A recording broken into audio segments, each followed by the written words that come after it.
గురుమధ్యే స్థితం విశ్వం విశ్వమధ్యే స్థితో గురుః గురుర్విశ్వం న చాన్యోస్తి తస్మై శ్రీ సాయి గురవే నమః. బ్రహ్మానందం పరమసుఖదం కేవలం జ్ఞానమూర్తిం ద్వంద్వాతీతం గగనసదృశం తత్వమస్యాదిలక్ష్యం ఏకం నిత్యం విమలమచలం సర్వధీ సాక్షిభూతం సాయినాథం త్రిగుణరహితం సద్గురుం తం నమామి. శ్రీ గురుభ్యో నమః. శ్రీ సచ్చిదానంద సమర్థద్గురు సాయినాథ్ మహారాజ్ కి జయ. జయ సాయినాథ్. శ్రీ సాయినాథుని యొక్క అఖండమైనటువంటి కృపా విశేషం నిత్య సత్యం సాయితత్వం కార్యక్రమానికి స్వాగతం పలుకుతూ we have explored, we have seen the truth of the momentum of the fear. మన అందరం కూడా సాయిబాబాని ఆశ్రయిస్తున్నా, మనకు సాధన చేయాలని ప్రయత్నం చేస్తున్నా, the only reason is we wanted to have a meaningful life. పోనీ అంత పెద్ద పదాలు కూడా మనకి అవసరం లేదనుకుంటే ఈ కాన్ఫ్లిక్ట్ లెస్ లైఫ్ కావాలండి. Can we lead conflict less life అంటే రప్చర్ లేకుండా ఉండేటువంటి జీవితం మనం గడపగలమా? అయితే కాన్ఫ్లిక్ట్ అనేది ఎప్పుడు కూడా ఒక కాన్ఫ్లిక్టే, జాగ్రత్తగా గమనించండి. ఒకే ఒక కాన్ఫ్లిక్ట్ అనేటువంటి ఒక quality it creates various kinds of troubles. ఏంటిది? నాకు ఒక వ్యక్తితో కాన్ఫ్లిక్ట్ ఉందనుకోండి, I'm going to be angry on that person. I may be violent. చూడండి, ఒక కాన్ఫ్లిక్ట్ మొత్తాన్ని తీసుకొస్తున్నది. ప్రపంచం మొత్తం మనకు కనిపిస్తుంది ఒక కాన్ఫ్లిక్ట్ ద్వారా. ఒక వ్యక్తి అభిప్రాయంతో నాకు భేదం ఎప్పుడైతే వచ్చిందో, ఆ డివిజన్ ఎప్పుడైతే వచ్చేసిందో, definitely I will fight with him. There is a violence. If don't fight I will hate. Hatredism. I will not entertain that person. I will be fear of that person. Maybe that person may harm me. భయం దాని నుంచే వస్తున్నది, ఒంటరితనం దాని నుంచే వస్తున్నది, క్రోధం దాని నుంచే వస్తున్నది, ఆవేశం. మైండ్కి స్ప్రౌట్ అవుతున్నటువంటి అన్ని ఎక్స్ప్రెషన్స్కి కారణం ది డివిజన్ అండి. Where there is a division, definitely there is a fight. Where there is a fight, I mean where there is a conflict rather say. ఎక్కడైతే కాన్ఫ్లిక్ట్ ఉన్నదో అక్కడ ఆ శాంతి ఉండదు. అందుకోసమే మానవ జీవితాల్లో ఎవరి జీవితంలో కూడా ఎక్కడా కూడా ప్రశాంతత లేదు. మరి లైఫ్ మీనింగ్ఫుల్గా ఉండాలి, ప్రశాంతంగా ఆనందంగా బ్రతకాలనే ప్రయత్నమే కదా ఇదంతా. అంటే ఎక్కడ ఉన్నది దీనికి కీ, ఎక్కడ ఉన్నది ప్రాణం అంటే డోంట్ గెట్ ఇన్ కాన్ఫ్లిక్ట్. కాన్ఫ్లిక్ట్కి వెళ్ళకూడదంటే డివిజన్ ఉండకూడదు. డివిజన్ ఉండకూడదంటే డ్యుయాలిటీ ఉండకూడదు. రెండు ఉండకూడదండి. We never seen this way. రెండు ఉండకూడదంటే ఎట్లా? ఆ రెండోది ఎందుకు వస్తున్నది అంటే because of the mind second one exist. కంప్లీట్గా మన సర్వశక్తులు వడ్డీ చూస్తే తప్ప మనకు అర్థం కాదు రియాలిటీ. ఎందుకంటే ఆల్రెడీ డిస్టార్ట్ అయి ఉంది కదా. ఆ డిస్టార్షన్ని మనం జాగ్రత్తగా చూస్తున్నాం. చూసినప్పుడు ఏమవుతుందంటే ఆ డిస్టార్షన్ ఎండ్ అయిపోతుందండి. దేని కారణం చేత నాకు డివిజన్ వస్తున్నదో, దేని కారణం చేత నాకు ఈ డిస్టార్షన్ వస్తున్నదంటే బికాజ్ ఆఫ్ మై మైండ్.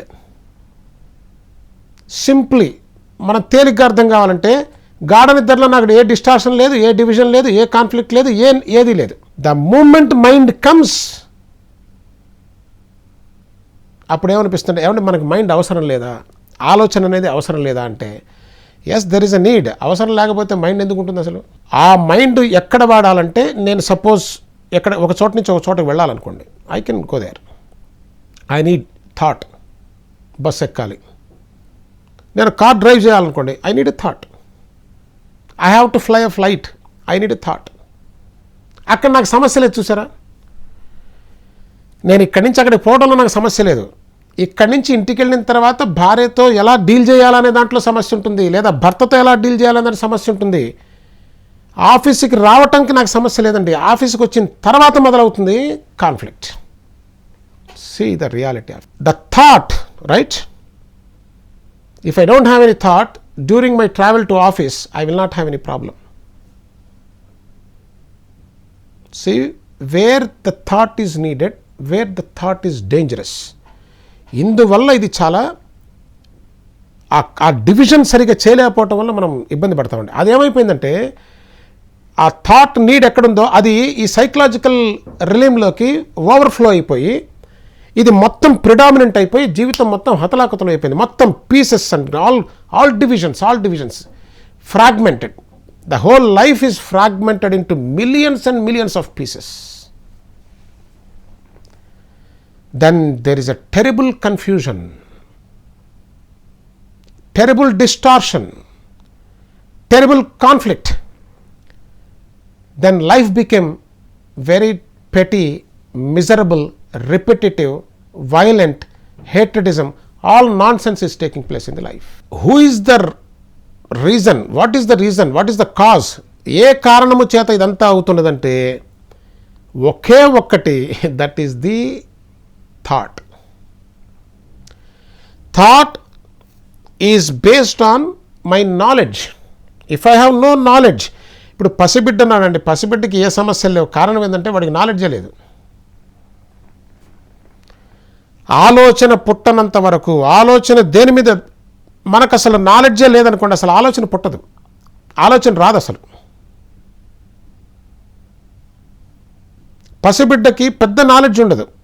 పుట్టిన రోజుల పిల్లాడికి ఏముంటుంది, వాడి ఎగ్జిస్టెన్స్ వాడికి తెలియదు. స్లోగా స్ప్రౌట్ అవుతూ ఉంటుంది. We can see the way he's going to behave.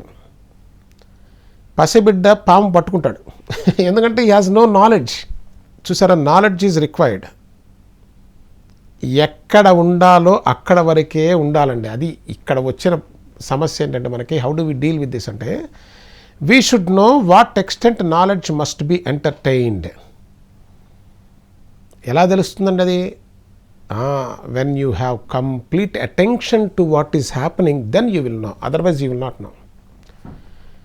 That will go left and right and it will dictate all your life as like a slave. Complete attention on what is happening, where knowledge is required. రైలుకి ఎదురుకుండా వెళ్తే రైలు గుద్దితే చచ్చిపోతామనే knowledge అవసరమా లేదా? అక్కడ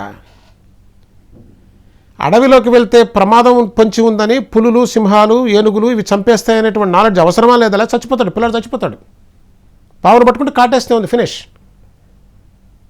at that level knowledge is required, thought is required. So once we really understand the whole book of you will know the right places of everything. Thought ఎక్కడ దాకా ఉండాలి, knowledge ఎక్కడ దాకా ఉండాలి, that is a basic survival aspect. Food ఎంత ఇంపార్టెంటో ఆ knowledge ఎంత ఇంపార్టెంట్. అక్కడ without knowledge you will go met with an accident. After that every step the psychological trauma in psych అంటే మానసిక స్థితిలో the rest of the drama is the division, conflict, contradiction, fragmented. That is the one killing everyone. Baba చెప్పిన ఊగే మాగే అది. Don't entertain that into your psychic. మానసిక స్థితిలో దాన్ని చేయకుండా ఉండటమే ఊరకుండా ఉండటం. ఊరకే ఉండటం అంటే not becoming. Very very very important, very important. Not becoming అండి. Becoming is the killer. ఎట్లా? You are being this, you want to become that. There is a perpetual fight between these two. There is no end. నువ్వు ఇదై ఉన్నావు, నువ్వు అది కావాలని ప్రయత్నం చేస్తున్నావు, which is not true. Then definitely there is a thrive, there is a fight, there is a struggle, there is an effort all the time till you become that. This is an endless process. నేను ఏదో పొందాలి, ఏదో అవ్వాలి, ఏదో చెందాలి అనుకోవటమే పెద్ద సమస్య అండి. There is no becoming, there is no becoming at all. You have to pay too much price for it, for nothing. Why nothing? It is going to end one day. The whole drama is going to end one day for sure. అప్పుడు మాత్రమే స్థిమితంగా కూర్చోగలవు. Don't ask me, మరి నేను అది అవ్వాలంటేనండి, ఇది అవ్వాలంటేనండి, ఏమి కాకుండా ఉండాలండి అంటే నా ప్రశ్న ఏంటంటే, నువ్వు అవటం తీసి పక్కన పడేసాయి. ఆఫ్టర్ ఆల్ నీ లైఫ్ ఎంత 100 సంవత్సరాలు లేదు, 1000 సంవత్సరాల నుంచి హ్యూమన్ ఈ struggling to become something. End of the day see what kind of life we are living. Answer that question. Don't ask me the wrong questions. జనరల్గా మనం ఈ మాట becoming it self is a problem అన్నప్పుడు మనకి ఇమీడియట్గా వచ్చే question ఏంటంటే, మరి నేను జీవితంలో ఎదగద్దా అండి అంటే, నీ జీవితం అట్లా పక్కన పెట్టి, ఎందుకంటే నీదనేసరికి నువ్వు కరెక్ట్గా ఎనాలిసిస్ చేయలేవు, దాన్ని చూడలేవు కరెక్ట్గా. Keep our petty life aside, think about the human evolution right from the beginning to now. What a human being have achieved so far. He can't eat properly, peacefully. Is that we call as a growth? Is what we call as an achievement? Millions years నుంచి మహా మేధావులు సైతం వచ్చిపోయిన మహాత్ములు వచ్చిన quality of life is been deteriorated, not even enhanced in any way. ఏ కోణం నుంచి చూసినా కూడా పెద్ద సాధించింది ఏం లేదండి. ఇప్పుడు సాధించిన మహాత్ములు అంటున్నాం కదా,